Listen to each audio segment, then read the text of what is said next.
रोहित लड़ने के पीछे की सबसे मुख्य वजह क्या है आपको? बड़ी चर्चा थी कि चंदौली से आप चुनाव लड़ेंगे, अचानक से भदोही से टिकट मिल गया, तो क्या चंदौली से चुनाव लड़ने की तैयारी थी, ऐसा कुछ था? अच्छा, जैसे अभी कुछ दिनों पहले आपने कहा है कि आरजेडी, आम आदमी पार्टी, भारतीय राष्ट्रीय कांग्रेस, तीनों की विचारधारा एक है, तीनों एक ही विचारधारा एक जैसे। तो कांग्रेस छोड़ने की वजह क्या रही थी? ममता बनर्जी आएंगी आपके प्रचार के लिए।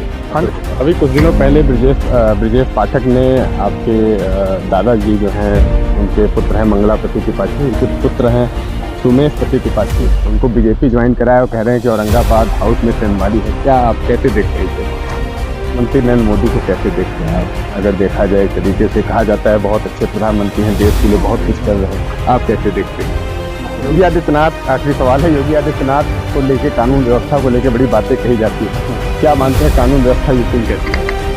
पहले अब बंगाल की बात करें तो संदेश खाली का मुद्दा बहुत गरमाया हुआ था, तो बहुत सी बातें सारे भदोही से इंडिया गठबंधन के उम्मीदवार ललतेश पति त्रिपाठी जी हमारे साथ मौजूद हैं। हम इनसे ज़्यादा वक्त लेते न हुए सीधे सवाल पे आते हैं। ललतेश जी, भदोही से लड़ने के पीछे की सबसे मुख्य वजह क्या है आपके?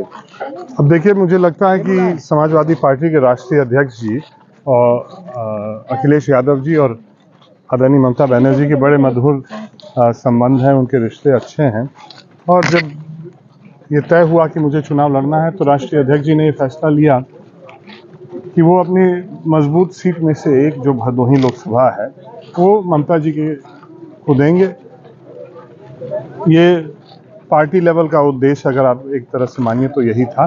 मैं ये मानता हूँ कि यहाँ के लोगों की इच्छा थी कि हमारे परिवार से पुराना नाता और रिश्ता यहाँ पे था ही, तो हो सकता है उस पुराने रिश्ते को रिन्यू करने के लिए ही मुझे यहाँ से लड़ाया गया। बड़ी चर्चा थी कि चंदौली से आप चुनाव लड़ेंगे, अचानक से भदोही से टिकट मिल गया, तो क्या चंदौली से चुनाव लड़ने की तैयारी थी, ऐसा कुछ था?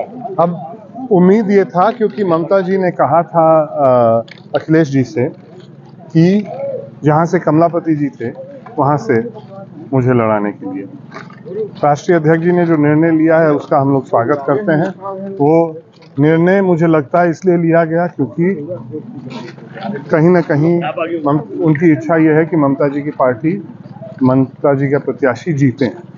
तो थोड़ा सा मुझे लगता है उन्होंने एक चंदौली से आसान सीट दिया। अच्छा, जैसे अभी कुछ दिनों पहले आपने कहा है कि आरजेडी, आम आदमी पार्टी, भारतीय राष्ट्रीय कांग्रेस, तीनों की विचारधारा एक है, तीनों एक ही विचारधारा एक जैसे। वो कांग्रेस छोड़ने की वजह क्या रही थी? वो बात अब बीत गई है, वो बात अब बीत गई है। वो हम, हो सकता है कांग्रेस पार्टी से अलग हुए, पर आज भी कांग्रेस जैसी पार्टी में हम लोग गए हैं। ये दिखाता है कि जो कांग्रेस की मूल सोच है, जो कांग्रेस के मूल विचार है, वो आज भी हमारे अंदर है।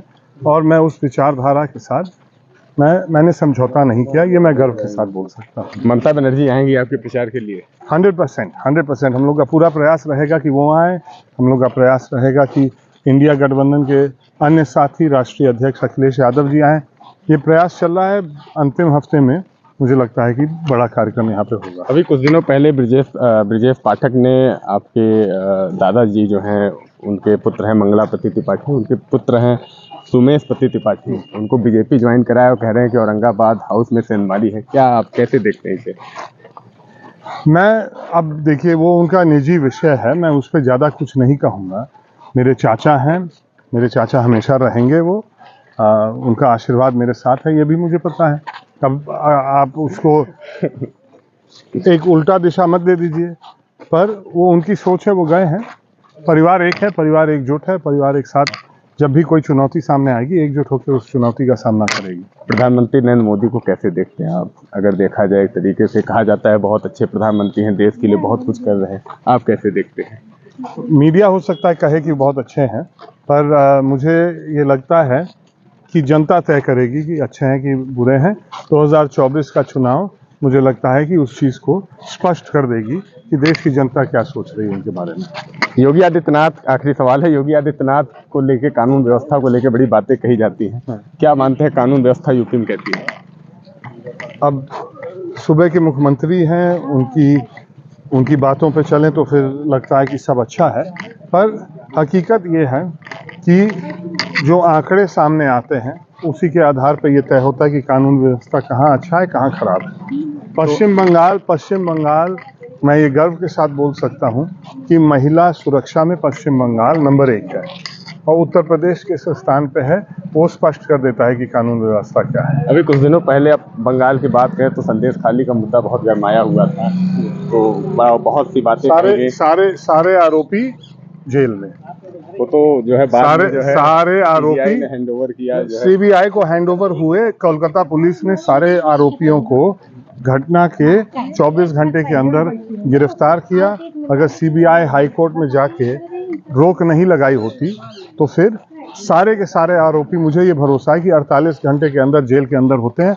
ममता दीदी कानून व्यवस्था कैसी होती है वो दिखाती हैं, पूरे देश में एक वो उदाहरण है कि किस तरह से कानून व्यवस्था को काम करना चाहिए बिना जात धर्म मजहब देखे। जिस व्यक्ति को आरोपी घोषित किया जाता है उसकी तत्काल गिरफ्तारी कलकत्ता में होती है, बंगाल में होती है, और इसी से भारतीय जनता पार्टी डर रही है। क्या